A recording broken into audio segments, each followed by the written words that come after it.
को एक संपूर्ण प्रभुत्व संपन्न समाजवादी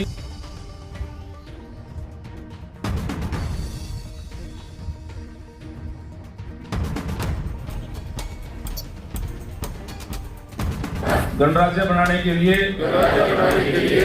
तथा उसके समस्त नागरिकों को सामाजिक आर्थिक और राजनीतिक न्याय विचार अभिव्यक्ति विश्वास धर्म और उपासना की स्वतंत्रता प्रतिष्ठा और अवसर की क्षमता प्राप्त करने के लिए तथा उन सब में व्यक्ति की गरिमा और राष्ट्र की एकता और अखंडता सुनिश्चित करने वाली बंधुता बढ़ाने के लिए दृढ़ संकल्प होकर अपनी इस संविधान सभा में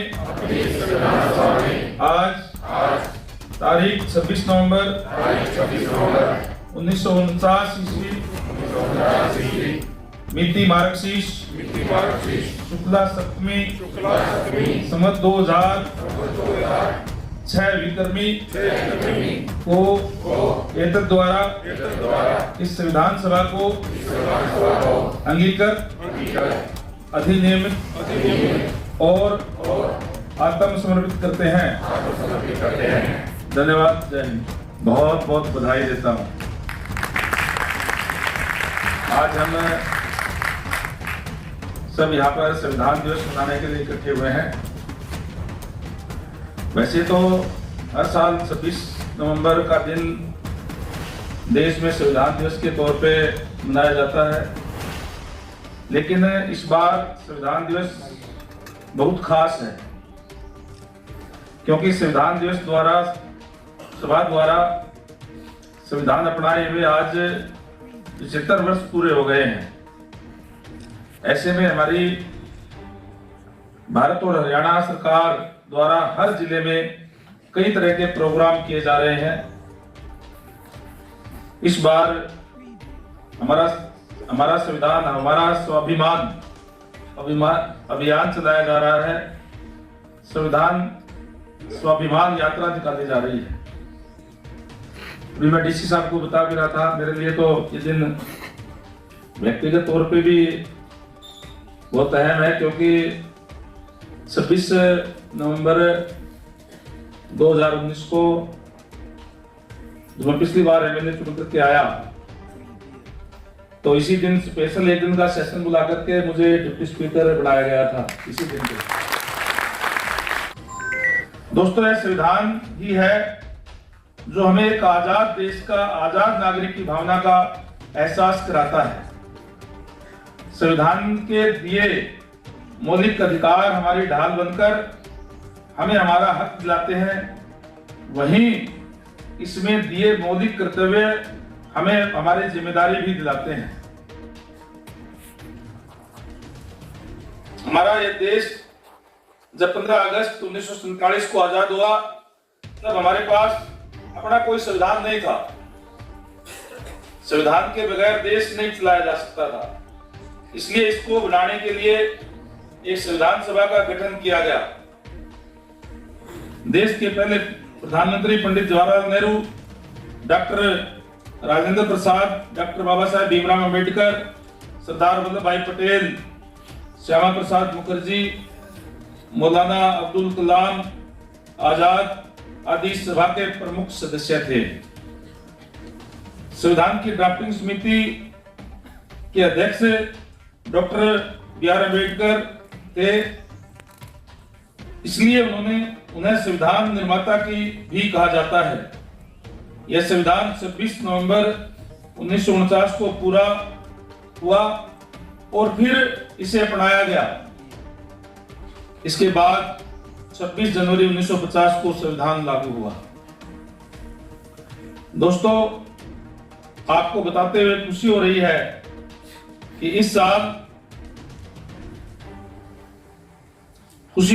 साल 2015 में सर संविधान दिवस आज 26 नवंबर है। 26 नवंबर 1949 को हमारा संविधान भारत का बनकर के तैयार हुआ था। डॉक्टर बाबा साहेब भीमराव अम्बेडकर जी जो ड्राफ्टिंग कमेटी के चेयरमैन थे, उनके और उनकी पूरी कमेटी की अनथक मेहनत से, जो लंबे समय से उन्होंने मेहनत की, लगभग 2 साल 11 महीने और 18 दिन की कड़ी मेहनत के बाद ये संविधान बनकर के तैयार हुआ, जो बाद में 26 जनवरी 1950 को इस देश के अंदर लागू हुआ। जिस कायदे कानून के तहत आज हमारा देश चल रहा है, और इस तरीके का कानून तैयार करने का काम किया, संविधान तैयार करने का काम किया, जिसमें हमारा जो संघीय ढांचा है, अलग अलग प्रदेश हैं, अलग अलग बोलियां हैं, अलग अलग वेशभूषा है, और एक संविधान के तहत, एक कानून के तहत पूरे देशवासी जो है वो रहते हैं। और ये संविधान हमें आज़ादी का एहसास कराता है और हमें अपने जहां अपने अधिकार देता है, वहीं अपने कर्तव्यों के प्रति भी जो एहसास करवाने का काम जो है करता है। मैं बाबा साहेब डॉक्टर भीमराव अम्बेडकर जी को और उनके जो संविधान सभा के जितने भी सदस्य थे, उनको नमन करता हूं कि उन्होंने इस जो संविधान लागू करने का काम किया। मैं धन्यवाद करता हूं हमारे देश के यशस्वी प्रधानमंत्री जी का भी, और हमारे प्रदेश के मुख्यमंत्री नायब सैनी जी का भी, क्योंकि प्रधानमंत्री जी ने 2015 में जब डॉक्टर भीमराव अम्बेडकर जी की 125वीं जयंती थी, तब उन्होंने ये घोषणा की कि हम 26 नवंबर को संविधान दिवस के रूप में मनाने का काम करेंगे।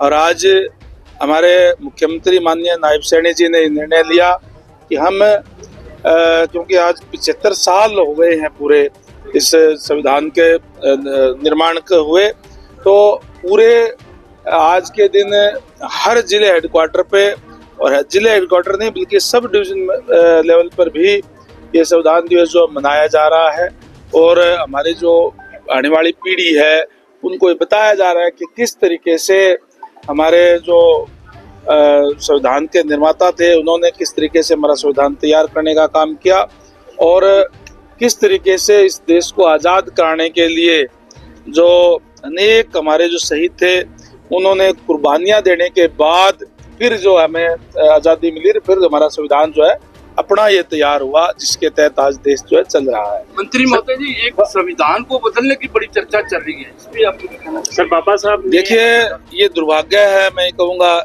इस देश का, कि हमारे बहुत ही खूबसूरत हमारा संविधान है, और सबसे बड़ा लोकतंत्र जो हमारे देश के अंदर है, और लोकतंत्र के अंदर, प्रजातंत्र के अंदर पक्ष और विपक्ष होता है, और जो पक्ष और विपक्ष दोनों की भूमिका इस टाइप की होनी चाहिए कि जो सत्ता पक्ष के लोग हैं वो कार्य करते हैं, और अगर कोई गलत काम करे उसको आलोचना करनी चाहिए, लेकिन केवल और केवल आलोचना के लिए ही आलोचना करनी है, ये दुर्भाग्य है।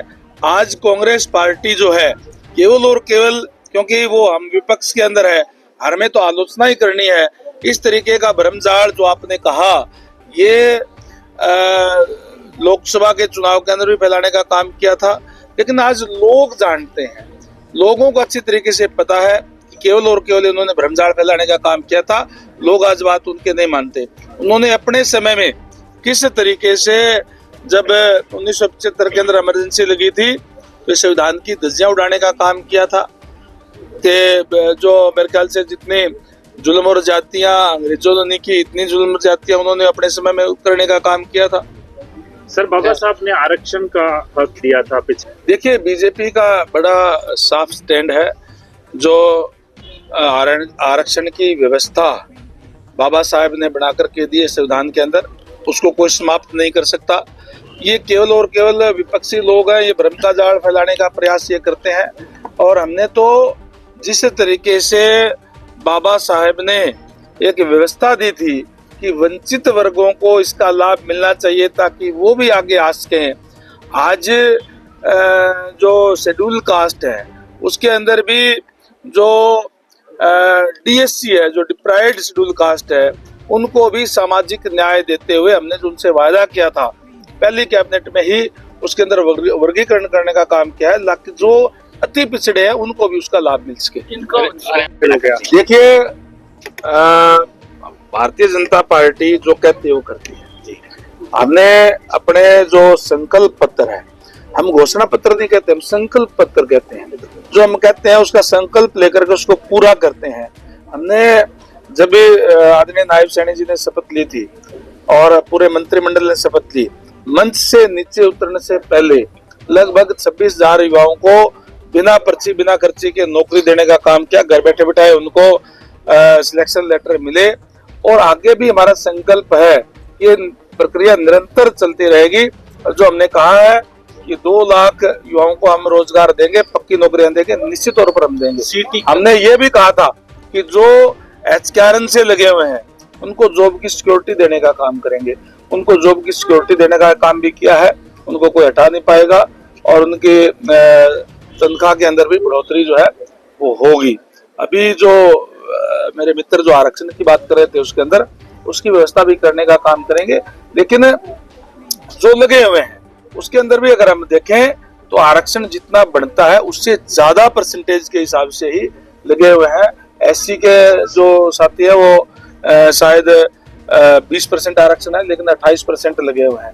इसी तरीके से जो बीसी के हैं वो भी जितना उनका आरक्षण बढ़ता है 27% बढ़ता है, 32% के करीब जो वो लगे हुए हैं उसके अंदर। सीटी टेस्ट कब तक होगा? युवा इंतजार कर रही है, सरकार ने भी कहा था कि जनवरी तक हो जाएगा। देखिए, जो सरकार ने कहा है वो हम करेंगे, समय पर करेंगे। युवाओं को विश्वास भारतीय जनता पार्टी पर है और इसीलिए आज युवा वर्ग भारतीय जनता पार्टी के साथ है।